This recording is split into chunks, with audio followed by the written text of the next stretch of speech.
کوئی میچ ہو رہے ہوتے تھے تو میں ان سے کہہ کے کہ مجھے جیسے بال پکر ہوتے ہیں باؤنڈری کے باہر بیٹھے رہتے ہیں تو سخت گرمی میں کیپ پہن کے میں بس بیٹھا رہتا تھا, دیکھتا تھا کہ میچ ہو رہا ہے اور آئے. تو کافی سٹارٹ میں اس طرح کیا, اور اس میں ایسا بھی ہوتا تھا کہ اکثر آپ جب بال کوئی ٹیم میں ہوتے ہیں تو آپ کا ایک لنچ ٹائم ہوتا ہے, کیونکہ ٹیسٹ میچ ہوتا ہے صبح سے رات تک شام تک وہ میچ چل رہا ہوتا ہے. تو دوپہر میں اکثر ایسا ہوتا تھا کہ جب سب آ جاتے ہیں تو لنچ باکسز آتے ہیں. تو بعض ایسے لوگ بھی ہوتے تھے وہ کہتے تھے نہیں آپ چونکہ آپ نے سفارش ہے آپ کی, آپ تھے نہیں اس میں, تو آپ جب کہ ہوتے تھے لنچ باکسز وہ بھی نہیں دیتے تھے. اب پھر جیب میں پیسے بھی نہیں, کیونکہ گھر والے تو کہتے تھے, بس پھر میں اسی طرح ہی گزار کے تو بس وہ دن اور شام میں آ جاتا تھا. پھر خود بھی کرکٹ کھیلی, انڈر 17 تک کرکٹ کھیلی. بٹ بیچ میں یہ ہوا کہ میرے فادر کی سڈن وہ شہید ہو گئے بم بلاسٹ میں. تو یہ تھا کہ یار اب پڑھنا ہے, کیونکہ کرکٹ یا کوئی اسپورٹس ایسی چیز ہے جو فل ٹائم ہے. جو اسے کہتا ہے پارٹ ٹائم آپ کر لو تو میں اسے مانتا نہیں ہوں, کیونکہ وہ آپ فل ٹائم اسے دو گے, بہت کوئی ایک ایسا بندہ ہوتا ہے جو ساتھ یہ بھی کر رہا اور وہ بھی کر رہا ہو تو جو ایسے آ جائے. تو پھر بس کرکٹ کو وہاں میں نے خیر آباد کا, اور میں اپنی اسٹڈیز میں آ گیا. میں نے کہا چلو بس اب یہی کرنا ہے, کیونکہ بڑا بیٹا تھا گھر میں. تو اسٹڈیز کی پڑھا, کالج میں آیا. تو کالج میں جب میں آیا تو وہاں پہ میوزک سوسائٹی تھی. تو شوق تھا مجھے بچپن سے ہی, سنتا گنگنانا وہ تھا. تو میوزک سوسائٹی میں گیا, وہاں پہ آڈیشنز جو ہو رہے تھے آڈیشنز دیے. پہلے ہی جیسے آج کالج شروع ہے تو 8-10 دن بعد وہاں پہ آڈیشنز تھے. تو وہاں گیا, وہاں پہ سب اچھے تھے. آبویس بات ہے میں فرسٹ ٹائم کر رہا تھا تو نہ تو میرا کوئی ٹیمپو تھا اس میں, نہ کوئی اسکیل پکڑ پا رہا تھا. تو انہوں نے کہا یہ تو نہیں ہے. تو میں وہ اس میں ریجیکٹ ہو کے, ان کی پھر ایک کیبنٹ ہوتی ہے جس میں آرگنائزرز ہوتے ہیں اور کام کرنے والے جو ایونٹ آرگنائز کراتے ہیں, میں اس میں آ گیا. تو اس میں یہ ہوتا تھا میں بیٹھ کے صرف دیکھتا تھا سب کو کہ کون گٹار بجا رہا ہے, کوئی ڈرمز بجا رہا ہے. تو بس دیکھا دیکھی مجھے وہاں سمجھ آئی اچھا یہ ٹیمپو ہے, یہ اسکیل میں اس طرح گاتے ہیں گٹار کی, یہ کیونکہ کسی سے سیکھا نہیں تھا. تو وہی میں جو گٹار کی جو اسٹرنگز وغیرہ پکڑ کے اپنے جو کارڈز وغیرہ بجانے ہوتے تھے تو وہ ایسے سیکھے. اور گھر میں آ کے ایک گٹار تھا جو بڑا پرانا کزن کا پڑا ہوا تھا, اسے میں نے کہا میں ٹھیک کراتا ہوں, اس میں میں سیکھوں گا. تو اس پہ ہلکا پھلکا سیکھ کے 3-4 کارڈ سے عاطف اسلم کے گانے گا گا کے بے سرے گا کے وہ آخر وہ بے سروں میں سر آ گیا تھوڑا بہت. تو بس اس کے بعد پھر اسی میوزک سوسائٹی کے میں جب, کیونکہ میں وہاں سے کمپیوٹر سسٹم انجینئرنگ کر رہا تھا, تو جب میں تیسرے سال میں ہوا, دوسرا سال ختم ہوا, تو اسی میوزک سوسائٹی کا میں پریزیڈنٹ بن گیا. کیونکہ اور کوئی تھا نہیں اس لیول کا, کیونکہ ہم تو دن رات پھر ہم گھر آ کے یہی کرتے تھے. کلاس بعد میں تھی, میوزک سوسائٹی پہلے ہو گیا تھا, وہ کریز ایسا چڑھ گیا تھا.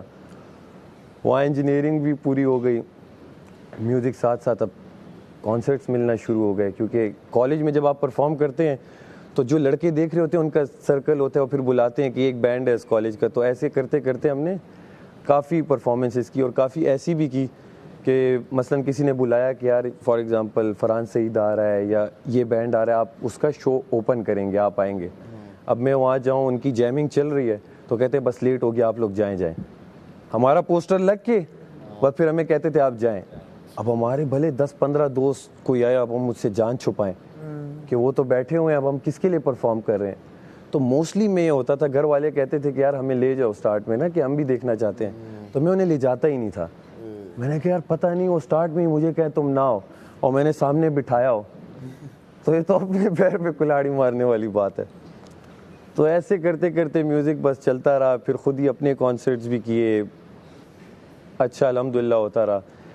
اسی کی دیکھا دیکھی کچھ اچھے برانڈ سے انہوں نے اپروچ کیا کہ یار آپ ہمارے لیے ٹی وی سیز کے لیے کوئی پلے بیک سنگنگ کریں. وہ میں نے کی. ایک نے پہلی بار جب مجھے اپروچ کیا کہ یار آپ ایک پورا گانا بنانا ہے, ایک پورا ایونٹ ہو رہا ہے اس فٹ بال کا, اور بڑا برانڈ تھا پاکستان کا, تو آپ اس کا پورا اینتھم گائیں, اور وہ اینتھم ہم آپ کو دیں گے, آپ نے خود کمپوز بھی کرنا ہے اور گانا بھی اور ریکارڈ بھی کرنا ہے.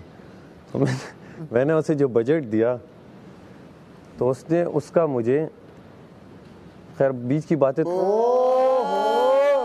مطلب میں نے اسے جو بولا تو میں سمجھا میں کیا کر رہا ہوں, یا تو مجھے اپنی کچھ پتہ نہیں ہے, اور یا مجھے کچھ پتہ ہی نہیں ہے, تو مجھے اپنی کچھ پتہ نہیں ہے, اور یا مجھے کچھ پتہ ہی نہیں ہے.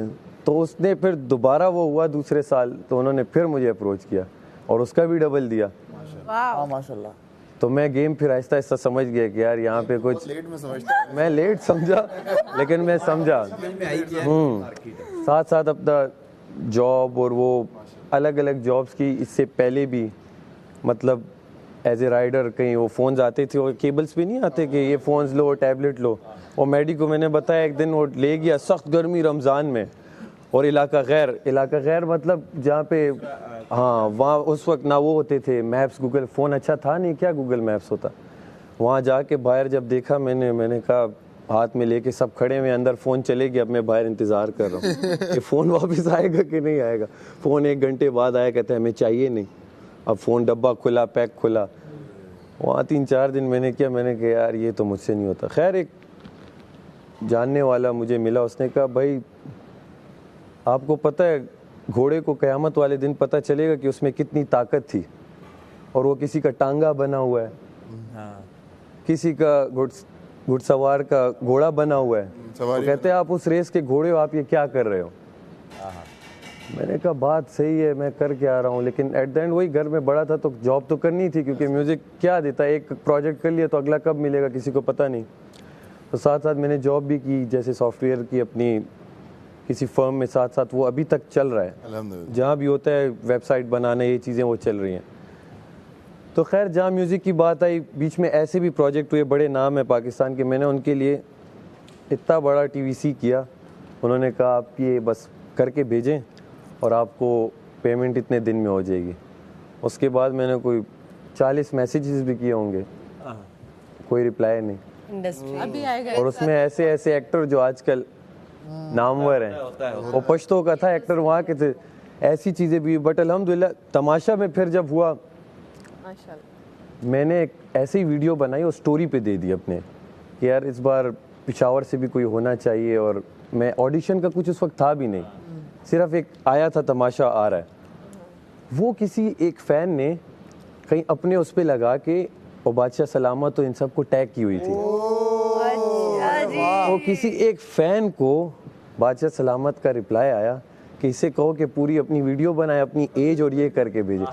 اب وہ فین مجھے پہلی بار میسج کرے اور میں اسے کہوں کہ یار یہ مذاق کر رہا ہے کہ جانے دو اسے. پھر میں نے سوچا شاید کیا پتہ ویڈیو تو میں نے بچا. اب بادشاہ سلامت کو میں اپنا آڈیشن بھیج رہا ہوں بادشاہ سلامت ایکسیپٹ نہ کریں میری ریکویسٹ. میں کہوں یہ اب میں نے واپس اس بندے کو بھیجا کہ یار یہ اب وہاں سے میسج آیا اس کی آواز نہیں ہے. پھر دوبارہ ویڈیو بنائی پھر اس کی آواز. یہ تو سچ چل رہا ہے سب کچھ یہ خواب نہیں ہے تو سب کچھ سچ چل رہا ہے. تو حقیقت میں آیا پھر انہوں نے کوئی بات میں کسی کو نہیں بتا رہا تھا گھر میں نے 1-2 کو بتایا انہوں نے بھی کہا یہ ہوگا تو اس کا نہیں بس چلو کیونکہ سب دیکھتے ہیں کہہ رہے تو بس اچھی بات ہے. یہ گھر والے پہلے ہاں گھر میں دیکھتے ہیں. میری امی تو ڈائی آرٹ فین مطلب وہ ایک بار نہیں بار بار انہوں نے دیکھا ہوا تھا. یہی سین ہے. ہاں میں جب فیملی فرینڈس میں بتایا ان کا ہم دیکھتے ہیں میں نے کہا اچھا کہہ رہے ہیں یار تمہارے لیے خیر میں نے لگایا کریں گے. بتایا کہ جس دن وہ تھا میرا انٹرویو ہوا تو مجھے آئیڈیا ہو گیا کہ شاید میرا ہو جائے وہ سمجھ آ جاتی ہے. پھر بھی میں نے کسی کو نہیں بتایا بس اپنا کام شام یہ ہو. تو جب فائنل کال آئی وہ گھر میں بتایا سب بہت خوش تھے اور ایک بہت بڑی اپرچونیٹی کیونکہ پشاور میں اور پھر میں پشاور میں جس جگہ سے ہوں وہ بھی ایک چھوٹا سا علاقہ ہے اور اب وہ بہت بڑا ہو چکا ہوگا ماشاءاللہ سے وہ علاقہ انشاءاللہ. وہ تو جب جائیں گے وہ جو اکثر مذاق اڑاتی ہے ماہم تو وہی بات ہے کہ کسی کی نفرت کا بہانہ بن گیا ہوں. آج اچھے لگ رہے ہو آج ہونا چاہیے. تو کسی کی نفرت کا بہانہ بن گیا ہوں کسی کی خوشی کا سہارا بن گیا ہوں. ٹوٹنے پہ میرے ہوگی ان سب کی خواہش پوری یہ ذرا باہر جا کر تو دیکھیں میں ستارہ بن گیا ہوں. Thank you. آج مجھے مزہ آیا.